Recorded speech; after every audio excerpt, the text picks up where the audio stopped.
Hello everyone, trade बनिए में आपका स्वागत है। मैं आपका होस्ट और दोस्त मनु अग्रवाल। मैं आज आपके लिए लेकर आया हूँ नो योर कंपनी का पहला वीडियो, जो कि होने वाला है हमारा पॉलीकैब के ऊपर। पॉलीकैब क्योंकि जैसे मैंने आपको रील में बताया हुआ था कि कहीं ना कहीं अल्ट्राटेक सीमेंट के एंट्री लेने से यहाँ पर कहीं ना कहीं केबल कंपनीज में एक आपको पैनिक देखने को मिल ही रहा है, चाहे वो पॉलीकैब हो, KEI इंडस्ट्री हो या RR केबल्स हो। आपको यहाँ पर कहीं ना कहीं काफ़ी ज़्यादा सेलिंग देखने को मिल रही है। तो मैंने सोचा केबल कंपनी के लीडर से हम अपनी एनालिसिस को यहाँ पर स्टार्ट करते हैं। ये वीडियो मैं 3 पार्ट में रिकॉर्ड कर रहा हूँ। यहाँ पे हमारा एक पार्ट होगा जिसमें कि हम अबाउट द कंपनी समझेंगे, सेकंड पार्ट होगा जिसमें आपको टेक्निकल स्ट्रक्चर समझाऊंगा, और थर्ड और आखिरी पार्ट होगा हमारा फंडामेंटल एनालिसिस का। अगर आप किसी स्पेसिफिक पार्ट को देखना चाहते हैं तो आप यहाँ टाइम स्टैम्प मैं नीचे डाल दूंगा, आप उसको यूज़ करके डायरेक्टली उस पार्ट पे जा सकते हैं। पर अगर आप नए हैं स्टॉक मार्केट के अंदर और आपको टेक्निकल और फंडामेंटल एनालिसिस को समझना है तो आप इस वीडियो को पूरा देखिए, तभी आपके लिए क्लैरिटी होगी। और आपके लिए बेस्ट सिनेरियो यही होगा कि आप शुरू से आखिरी देखेंगे, तभी आपको एक क्लैरिटी समझ में आएगी कि कंपनी में बुरा क्या है और अच्छा यहाँ पे क्या है। अगर हम बात करें पॉलीकैब इंडिया की, तो पॉलीकैब इंडिया कहीं ना कहीं लीडर है अपने केबल के स्पेस में। अगर यहाँ पे मेन की पॉइंट्स देखे जाए कि कंपनी यहाँ पे क्या सेल करती है, तो कंपनी का मेन सेगमेंट है वायर्स एंड केबल्स और फास्ट मूविंग हमारे इलेक्ट्रिकल गुड्स का। जैसे FMCG होता है वैसे ही FMEG भी होता है। अगर यहाँ पे आगे हम कंपैरेटिव चीज़ देखें तो वो है हमारी डोमेस्टिक और इंटरनेशनल। कंपनी की जो रेवेन्यू है डोमेस्टिक है 95, मतलब इंडिया में 95% इनका सेल्स आता है और इंटरनेशनल का 5% है। तो ये जो टैरिफ की सिचुएशंस है वो भी यहाँ पे ज़्यादा कोई इम्पैक्ट इस कंपनी पे नहीं पड़ने वाली है। यहाँ पे डिटेल्स दी हुई है कि कौन कौन से इंटरनेशनल कंट्रीज़ में यहाँ पर हमारा सेल्स होती है। कंपनी ने केपेक्स काफ़ी कुछ किया हुआ है प्रीवियस ईयर्स में भी, और आगे आने वाले टाइम में भी यहाँ पे केपेक्स होने के लिए 281 करोड़ रुपीज़ रखा हुआ है। अब बात करते हैं यहाँ पर मैन्युफैक्चरिंग फैसिलिटीज़। आप देखेंगे कि ये अलग अलग जो इंडिया के रीजन्स हैं, अगर आप देखो साउथ हो गया हमारा, उसके बाद वेस्ट हो गया, कहीं ना कहीं आपको 2-3 लोकेशंस में यहाँ पे आपकी मैन्युफैक्चरिंग फैसिलिटीज़ देखने को मिल रही हैं। यहाँ पे KMP हमारे आशीष कक्कड़। अब हम बात करेंगे टेक्निकल एनालिसिस की कि टेक्निकली क्या सेटअप बन के आ रहा है हमारे पॉलीकैब के चार्ट में, और हम पॉलीकैब को कैसे ट्रेड या इन्वेस्टमेंट पर्पस के हिसाब से यहां पे यूज कर सकते हैं। पॉलीकैब का जो ऑल टाइम हाई है वो निकल कर आ रहा है 7600 के आसपास, और आज का जो लो मतलब 52 वीक लो है वो है 4635 का। यहां पर हमारा जो IPO आया था पॉलीकैब का वो निकल कर आया था लगभग 538 का, और इसकी जो ओपनिंग हुई थी मतलब लिस्टिंग जो डे था वहां पे ओपनिंग हुई है 633 की। तो अब जानते हैं और डिस्कस करते हैं, चार्ट के अंदर चलते हैं और समझते हैं कि पॉलीकैब में यहाँ पे क्या सिनेरियोज बन रहे हैं। टेक्निकल एनालिसिस समझने से पहले एक कॉन्सेप्ट को हम बहुत अच्छे से यहाँ पे थंब रूल बना के चलेंगे, जिसमें काफ़ी ट्रेडर इस कॉन्सेप्ट को यूज़ करते हैं। जैसे आपका कभी एक रेजिस्टेंस होता है, जब वो ब्रेक हो जाता है तो फ्यूचर में हम उसी को सपोर्ट मान के चलते हैं, और सिमिलरली कभी आपका कोई सपोर्ट लेवल होता है वो ब्रेक हो जाता है तो उसको हम रेजिस्टेंस मान के चलते हैं फ्यूचर के पर्सपेक्टिव के लिए। तो इस कॉन्सेप्ट को ही मैंने यहाँ पे यूज़ किया है अपने टेक्निकल एनालिसिस को समझाने के लिए। तो आई होप आप इस पॉइंट को समझते होंगे और फिर मेरे टेक्निकल एनालिसिस को यहाँ पे कंटिन्यू कर रहे होंगे। तो स्टार्ट करते हैं हम टेक्निकल एनालिसिस के हमारे चार्ट से। मैंने यहाँ पे ड्राइंग्स वगैरह अपनी करके रखी है जिसमें आपका और मेरा दोनों का यहाँ पे टाइम सेव हो पाए। अब हम समझते हैं कि इस चार्ट के अंदर पूरा यहाँ पर क्या क्रक्स निकल के आ रहा है। मैं आपको ट्राई करूंगा इसको 5 मिनट में स्पीड में समझाने का। जो लोग नए हैं उनके लिए काफ़ी ये इंटरेस्टिंग होने वाला है। अगर हम बात करें आफ्टर IPO, ये स्टॉक कम से कम आपका 9 महीने के कंसोलिडेशन में गया, और जब जब इसने अपने IPO मतलब लिस्टिंग प्राइस को टच किया वहीं से आपको सेलिंग देखने को मिल रही है। तो ये हमारा रेजिस्टेंस बन गया था, फिर इसने इस रेजिस्टेंस को ब्रेक किया और यहाँ पर रिट्रेस किया, और रिट्रेस करने के बाद जब यहाँ पे दोबारा बाइंग आई तो आप देख सकते हो यहाँ पे काफ़ी अच्छा मूव निकल कर आया। वन वे 70 से 80% का यहाँ पे आपको गेन्स देखने को मिल रहे हैं। पॉलीकैब के अंदर। उसके बाद अगर हम बात करें तो हमारा पॉलीकैब जब कोविड के टाइम पे यहाँ पे सेलिंग आई तो सेलिंग देखने को मिल रही है 50% के आसपास, और साथ ही साथ आप देख सकते हो कि जो ये लिस्टिंग प्राइस थी यहीं पे इसने सपोर्ट लेने का ट्राई किया और सपोर्ट लेके ये फिर दोबारा अपना एक अपवर्ड चैनल के थ्रू मूव हुआ, और यहाँ से इसने जब अपने प्रीवियस रेजिस्टेंस को ब्रेक किया तो आपको फिर से ये स्टॉक लगभग 70 से 80% का आपको अपसाइड मूवमेंट देता हुआ ईजिली दिख रहा है। फिर इस स्टॉक ने छोटा सा रिट्रेसमेंट किया जो कि ज़रूरी होता है, अगर आपको एक ट्रेंडिंग रहना है तो ट्रेंड कंटिन्यू करने के लिए रिट्रेसमेंट हमेशा आपको देखने को मिलेगा, चाहे वो अपवर्ड ट्रेंड हो चाहे या वो डाउनवर्ड ट्रेंड हो। फिर उसके बाद ये स्टॉक आपका लगभग मेरे ख्याल से 1.5 से 2 साल के आसपास यहाँ पे कंसोलिडेशन किया, क्योंकि आप देख सकते हो यहाँ पर इसको 2600 से 2800 के बीच में बार बार रेजिस्टेंस फेस करने को मिला, पर जब इसने ये रेजिस्टेंस क्रॉस किया आप देख सकते हो यहाँ पे इसने ट्राई किया, फिर पुल बैक दिया, फिर गया ऊपर, फिर इसने रिट्रेसमेंट किया। तो ये जो एक आप देख सकते हो कि जो लोज थे ये हायर लो फ्रेम हो रहे थे, और फिर इसने जो ब्रेकआउट दिया यहाँ पे आपको सीधा 100% का एक गेन आता हुआ दिख रहा है। अब आप समझ सकते हो कि यहाँ पर एक काफ़ी एक अच्छा एक पैटर्न देखा जाए तो जब भी कभी ये ब्रेकआउट देता है स्टॉक तो आराम से आपको 60% से 80% का एक वन वे ट्रेड देके जाता है इक्विटी के अंदर।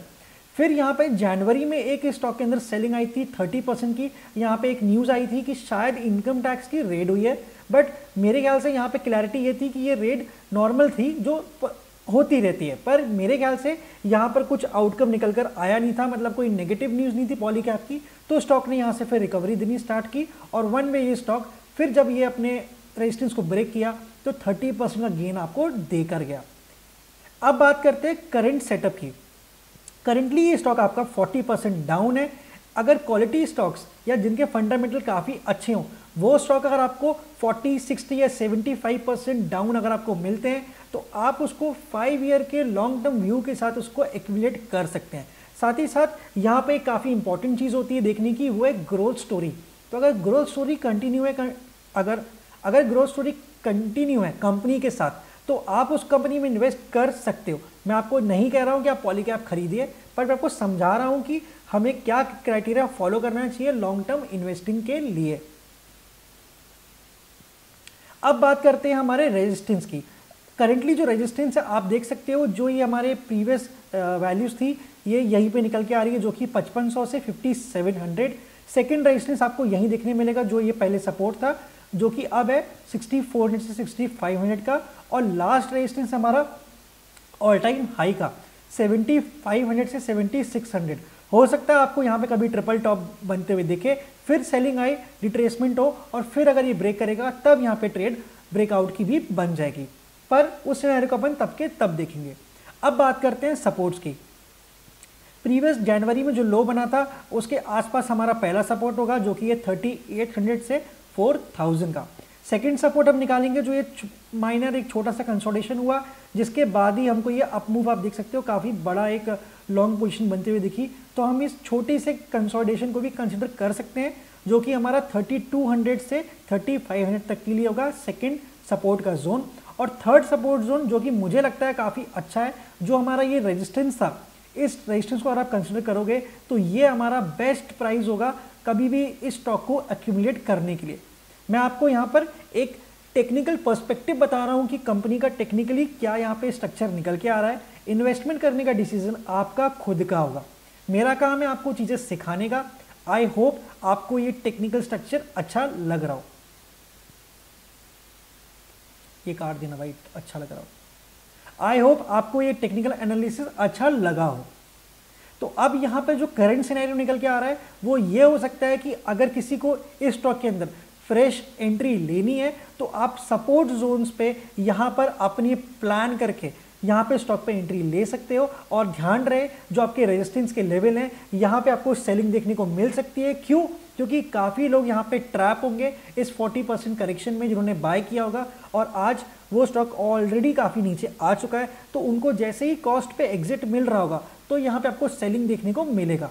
तो अभी ये स्टॉक वही जैसे अपवर्ड चैनल मैंने आपको नीचे दिखाई थी, जब भी ये स्टॉक गिरा है तो ऐसी अपवर्ड चैनल बनाता हुआ आपको ऊपर जाता हुआ फ्यूचर में दिख सकता है। वन वे ये स्टॉक सीधे सीधे रिकवर नहीं करेगा मेरे को जो लगता है, मेरे पर्सपेक्टिव के हिसाब से, मुझे लगता है कि ये धीरे धीरे कंसोलिडेशन करेगा या थोड़ा बहुत और सेल अपने सपोर्ट जोन के आसपास आएगा, फिर अपवर्ड चैनल बनाएगा और फिर यह अपने ऑल टाइम हाई के आसपास फ्यूचर में आने वाले 1-2 साल के अंदर हमको ये स्टॉक जाता हुआ दिख सकता है।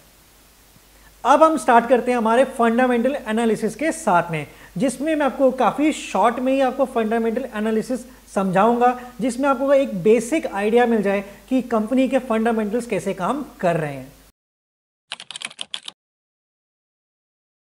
पहले हम इस कंपनी की बात करें तो ये कंपनी हमारी डेट फ्री है, ये एक पॉजिटिव पॉइंट है। साथ ही साथ अगर बात करें तो इसका जो अब पी निकल के आ गया वो हो गया 38 का। पहले इसका पी काफ़ी ज़्यादा था, अब आज जो इसको करेक्शन मिला है 18 से 20% का, तो यहाँ पे आपको पी करेक्शन देखने को मिल रहा है। आप स्क्रीनर पे देख सकते हैं, मैंने ये पी रेशो के हिसाब से भी कंपैरिजन किया, तो इसका जो पी है वो लगभग 33 से 35 के आसपास जब रहता है तो आपको यहाँ पे एक बॉटम बनता हुआ दिख जाता है इस स्टॉक के अंदर। तो कहीं ना कहीं अगर हम एक बेस्ट सिनेरियो ले तो वो निकल के आ रहा है हमारा 30 से 35 के बीच में। अगर आपको ये स्टॉक मिलता है पी रेशो के हिसाब से तो ये आपके लिए काफ़ी बेस्ट सिनेरियो निकल के आ सकता है। अब बात करते हैं हम कंपनी के क्वार्टरली रिजल्ट्स की। यहाँ पे आप देखेंगे P&Ls को, तो यहाँ पे जो सेल है वो आपकी इंक्रीज होती हुई दिख रही है, एक्सपेंसेस भी साथ साथ इंक्रीज हो रहे हैं। यहाँ पे ऑपरेटिंग प्रॉफिट मार्जिन जो नेट निकल के आ रहा है वो आपका कहीं ना कहीं इंक्रीज होते हुए ही दिख रहा है। साथ ही साथ अगर हम यहाँ पर ध्यान दें तो जो इंटरेस्ट है, इंटरेस्ट बर्डन यहाँ पे बढ़ता हुआ दिख रहा है, बट कंपनी में जो डेट है वो ना के बराबर है, मतलब डेट फ्री ही इसको कंसिडर किया जाएगा। यहाँ पर EPS आपको राइज होते हुए दिख रहा है, 21 से ये पहुंच चुका है 30 रुपीज पे। अब हम डायरेक्टली बात करते हैं हमारे प्रॉफिट एंड लॉस स्टेटमेंट की। आप यहाँ पे देखेंगे कि जो सेल्स है वो हमारी यहाँ बढ़ रही है हर क्वार्टर एंड पे। साथ ही साथ अगर यहाँ ऑपरेटिंग प्रॉफिट भी देखा जाए तो वो भी आपको यहाँ पे बढ़ता हुआ दिख रहा है। अगर 10 साल पहले ये 300 करोड़ का था तो अब ये 2600 करोड़ के आसपास हो चुका है, मतलब 10x आपको यहाँ पे ऑपरेटिंग प्रॉफिट 10 ईयर्स में आपको देखने को इंक्रीज मिल रहा है। अगर यहाँ पे ऑपरेटिंग प्रॉफिट मार्जिन की बात की जाए तो 8% से ये 13% तक अभी तक इंक्रीज होते हुए दिख रहा है। अगर हम नेट की बात करें तो नेट प्रॉफिट आपका यहाँ पे 89 करोड़ से लेकर 1800 करोड़ तक जाता हुआ भी दिख रहा है। EPS 12 से 122, वही 10x जैसा मैंने आपको बताया, आपको 10x होता हुआ भी EPS मिल रहा है। यहाँ पर ध्यान देने वाली चीज़ है, यहाँ पे आप देख सकते हो कि जो आपका प्रॉफिट ग्रोथ है ये भी लगभग 20% के आसपास आपको देखने को मिल रही है, और वही सेल्स ग्रोथ भी आपको लगभग 20%, 15 से 20% कहीं नहीं गया, सेल्स भी और प्रॉफिट ग्रोथ के अंदर भी। रिटर्न ऑन इक्विटी 20% है, और जहाँ तक मुझे याद है इसका रिटर्न ऑन कैपिटल एम्प्लॉयड भी 20% के आसपास ही है।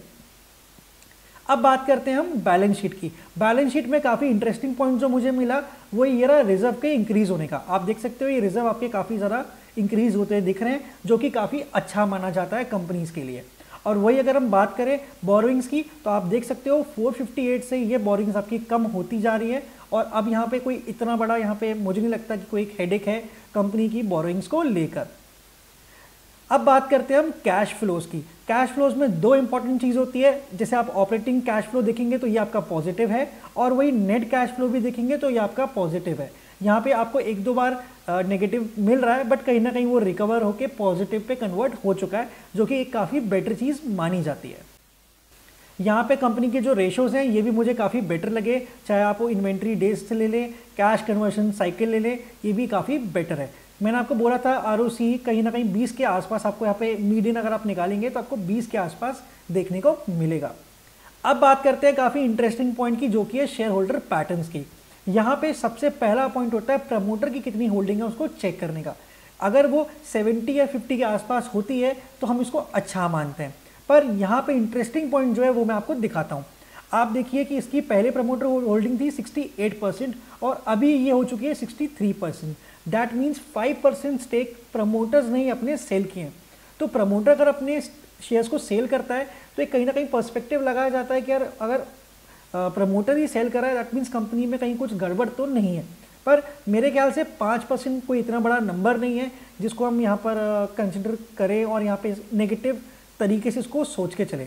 तो यहाँ पे आप पॉजिटिव बाइज रख सकते हो, क्योंकि प्रमोटर्स को भी अगर अच्छी वैल्यूएशन मिलती है, एक वैल्यूएशन कंफर्ट मिलता है, तो वो भी यहाँ पे एग्जिट करने का ट्राई करते हैं। यहाँ पे देखा जाए तो DII का स्टेक बढ़ा है 10% तक, और FIIs ने भी अपने कुछ स्टेक्स ऑफलोड किए हैं, साथ ही साथ पब्लिक ने भी अपने कुछ स्टेक्स को ऑफलोड किया हुआ है। यहाँ मैंने क्रेडिट रेटिंग चेक की थी, तो क्रेडिट रेटिंग थोड़ी पॉजिटिव ही थी, कोई नेगेटिव साइड मुझे क्रेडिट रेटिंग यहाँ पे नहीं मिली। यहाँ पे अगर आप लोग इंटरेस्टेड हो तो एनुअल रिपोर्ट्स यहाँ से देख सकते हो, और कॉन कॉल्स भी यहाँ पे आप अटेंड कर सकते हो प्रीवियस क्वार्टर्स की। अगर आप चाहते हैं कि मैं किसी कंपनी का एनालिसिस करूं फंडामेंटली और टेक्निकली, तो आप कमेंट करके मुझे बताइए, तो मैं ट्राई करूंगा कि आपके लिए मैं उन कंपनीज पे वीडियो लेकर आऊं। आई होप आपको ये वीडियो अच्छा लगा हो। ऐसे ही पॉलीकैब को मैं 6 महीने हर साल पे एक बार रिव्यू करूंगा फंडामेंटली और टेक्निकली, और इसका पार्ट 2 वीडियो भी हम ऐसे लेकर आएंगे। अगर वीडियो अच्छा लगा है तो वीडियो को लाइक करें, अपने फ्रेंड्स का शेयर करना ना भूलें। मिलते हैं हमारे नेक्स्ट वीडियो में।